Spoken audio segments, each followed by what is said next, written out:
What's going on, guys? It's Jimmy here with your $1,400 third stimulus check update, fourth stimulus check update, and daily news. Easter's finally over, and we're now back to regular, everyday old life. We're going to jump right in. We got lots to cover on the new upcoming round of stimulus, as well as the Treasury Secretary, Janet Yellen, and the new stimulus package, the infrastructure package, details on that.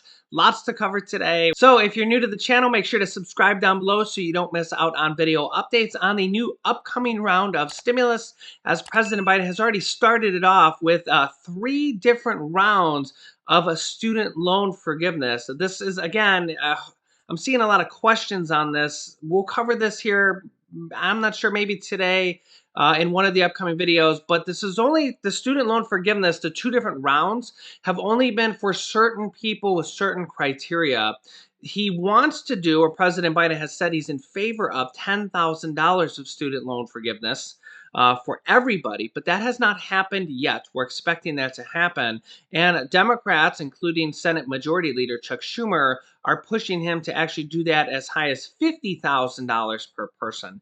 And I personally think that opens the door once we get more student loan debt forgiveness out of the way for the masses, that I think that opens the door for other types of debt forgiveness, such as medical debt forgiveness, possibly credit card debt forgiveness, or mortgage debt forgiveness. So let me know your thoughts on that, because a lot of people are saying, hey, about 1 in 6 adults get student loan forgiveness, but what about me? I didn't get student loan forgiveness. What about me? What if I don't have student loan forgiveness? What if I already paid off my student loans, like my wife did, actually? So what if you don't qualify for student loan forgiveness? Will you get other types of debt forgiveness in the future?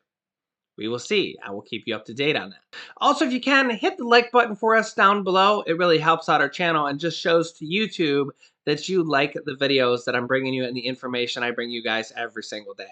A growing concern among many Americans is whether or not these new vaccine passports are going to become a regulatory thing. We've now seen New York adopt the vaccine passports with Democratic Governor Andrew Cuomo. A vaccine passport is basically your identification that you have gotten a vaccine or had a recent negative COVID-19 test. And some people are worried that this is going to be, create too much big brother, too much government interference in our lives, that they're now forcing people to show that they've been vaccinated. But on the other hand, some people are saying this is what needs to be done to somewhat get close to herd immunity or to eradicate this virus, so we don't have to deal with masks and COVID-19 for many, many years to come. Democratic Governor Andrew Cuomo has adopted the government vaccine passports. And it's kind of weird how this is a politics type of thing. The Democratic Governor Andrew Cuomo from New York, as you can see here, New York launches nation's first vaccine passports. Others are working on similar ideas, but details must be worked out. This new vaccine passport is called the Excelsior app. And basically, as you can see here on the screen, is a way to prove that you've had a vaccine or a recent COVID-19 negative test to get into venues or possibly have to travel, or who knows what could happen in the future. As you can see here, already this app was tested during the Brooklyn Nets game at the Barclays Center on February 27th, and during the New York Rangers game on March 2nd as in Madison Square. However, the Florida governor, Ron DeSantis, has actually issued an executive order banning vaccine passports. He's a Republican governor, and it shows the differences between Florida and New York with adopting vaccine passports. And while here's a new headline, but it might not be exactly what it says, Dr. Anthony Fauci says the federal government won't mandate vaccine passports. But what he said might be slightly different. President Biden's chief medical officer, Anthony Fauci, said in Monday's podcast that the federal government will not mandate passports or show proof of vaccinations. But then it says, he says, quote, I doubt that the federal government will be the main mover of a vaccine passport concept. They may be involved in making sure things are done fairly and equitably, but I doubt if the federal government is going to be the leading element of that. Dr. Fauci says that individual entities such as theater and universities might take the lead on vaccine requirements, like we've seen University of Rutgers making it mandatory to have a vaccine to go to school there in the fall, and they may implement their own policies. Quote, I'm not saying that they should or that they would, but I'm saying that you could foresee how an independent entity might say, well, we can't be dealing with you unless we know you're vaccinated. But it's not going to be mandated from the federal government. So, some interesting words there from Dr. Anthony Fauci. We'll have to see if this changes or if this policy changes in the near future. I don't even think it's a policy yet. I think it's just comments from Dr. Anthony Fauci. Let me know your thoughts down below in the comments. The next stimulus package or the next infrastructure package, it's going to have some of both.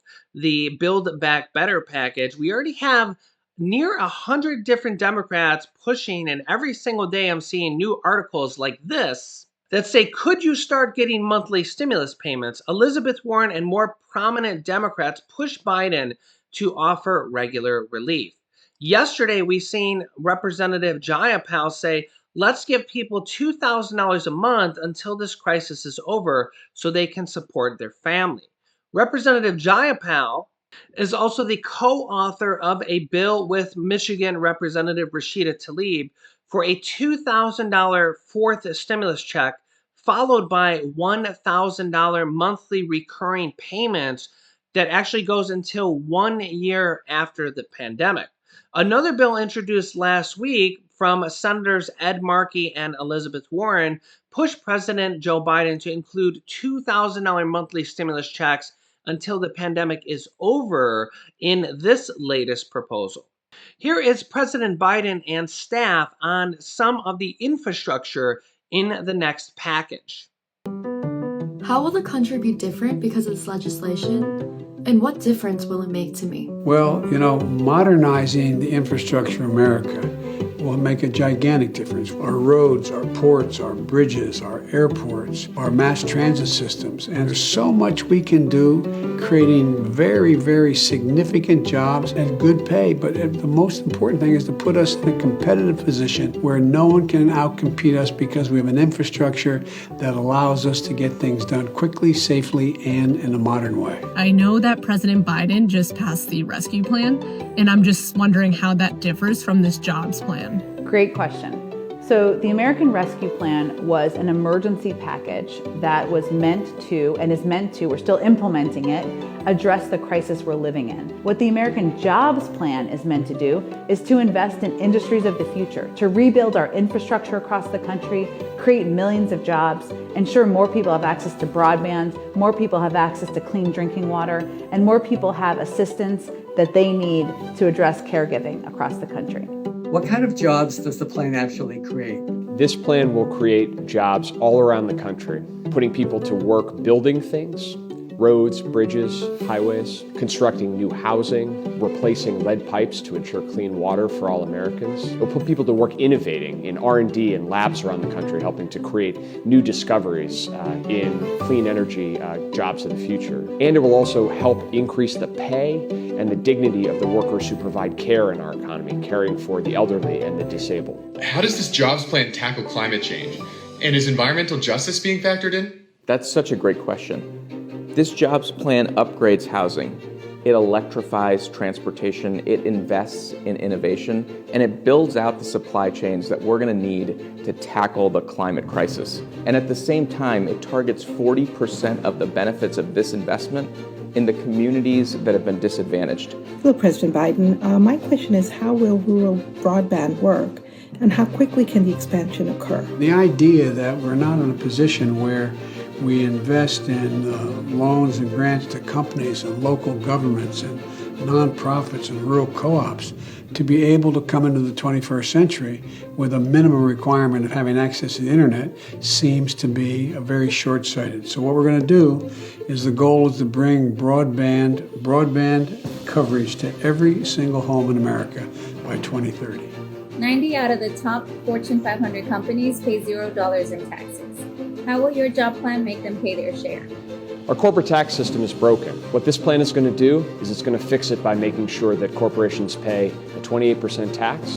Now, on the $1,400 third stimulus check, I'm seeing a lot of people say who haven't gotten their $1,400 yet, including many people on Social Security and also the VA, that the IRS Get My Payment tool did update for you over the weekend. Of course, I'm still seeing some people that says status unavailable or status unknown.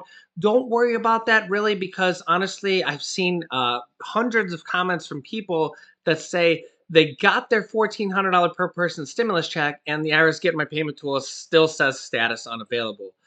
So I know it's pretty annoying, that tool, but it's the only tool that the IRS gives us for uh, information directly regarding your stimulus check personally. The other way to do it is to check your bank account or your Direct Express login and see if it's pending for April 7th. April 7th is the next big deposit date. We know that a lot of people got it actually early on Social Security, actually got it on Friday and Saturday because their banks released it early. The rest of the banks will likely be releasing it on the official payment date of April 7th, which is this Wednesday, which we're almost there. So it will be nice for everybody to at least get the third stimulus check as we look forward to the fourth round of stimulus checks as well. Also, listen to this. Meanwhile, the Government Accountability Office just issued a report detailing key issues relating to getting stimulus payments into Americans' pockets. Millions of round one and round two stimulus payment checks and debit cards have not been cashed or activated. Just over 744,500 economic impact payments or stimulus checks from round one and almost 200,000 debit cards from round one, totaling around $1.3 billion, have not yet been cashed or activated. Of the second round of stimulus payments, 2.8 million checks and 1.3 million debit cards, totaling $3.3 billion, have not been cashed or activated. Reminder letters are going out. So what that means is that basically millions of people, as you can see here, threw away their second or first stimulus checks or debit cards, or lost them, or had them sent to the wrong address or something along those lines. There's probably some other scenarios in there, but the most likely scenario and what's already been reported is that they were thrown away thinking that they were junk mail or they were solicitation or something like that. So if you didn't receive your first or your second stimulus check, one or the other, it's very likely that you might have thrown it away by accident. Yeah, it's unfortunate.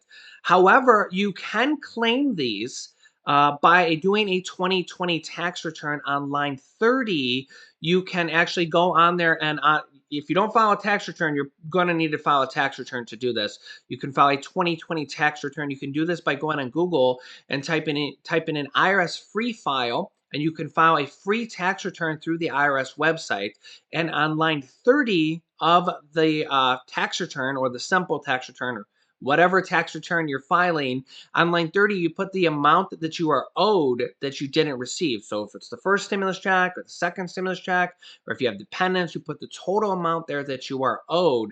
And this also might become available for the third round, but that will be for 2021 taxes, because the third round of checks is for this year. But please be very careful to not throw away your stimulus checks or debit cards that come in the mail, because they could come in the mail even if you're expecting a direct deposit. This is same for the fourth round of stimulus check. When this come out, unfortunately, there's just millions of them that are thrown away, which, I mean, really, there's like almost 200 million people that get these stimulus checks. So even if 1% of people throw them away, that could be 1 or 2 million people. So please keep that in mind.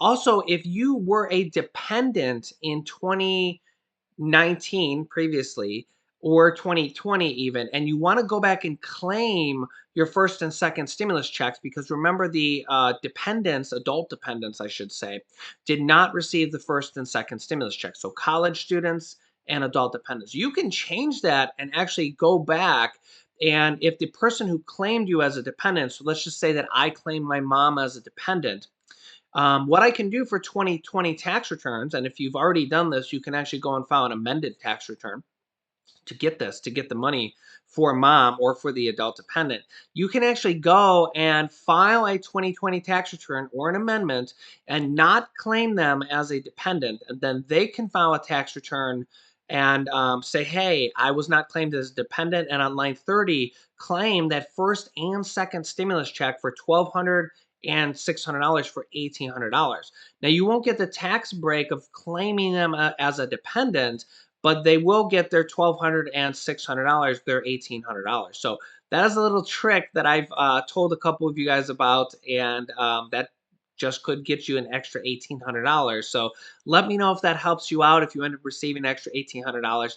All I ask in return is just hit the like button and subscribe down below. And guess what? It's completely free to subscribe.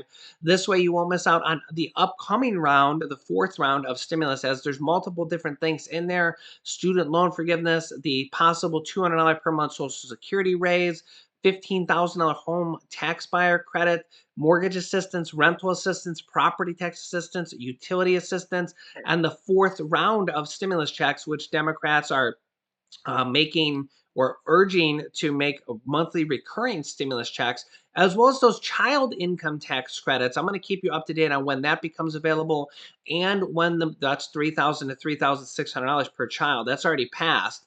And I think they're going to expand that in the fourth package to more years.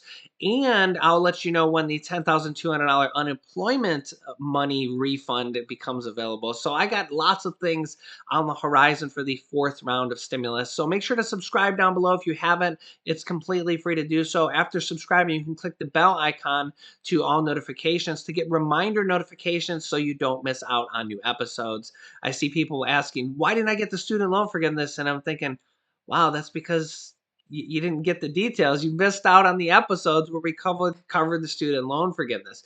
And I try to cover different stuff every time because I realize that student loan forgiveness might not affect you, but it affects somebody else. So I try to, every episode cover slightly different stimulus topics because there's so many of them out there. And whenever new information comes out on, say, the Social Security raise or the student loan forgiveness or the child income tax credits, I cover it when it comes out.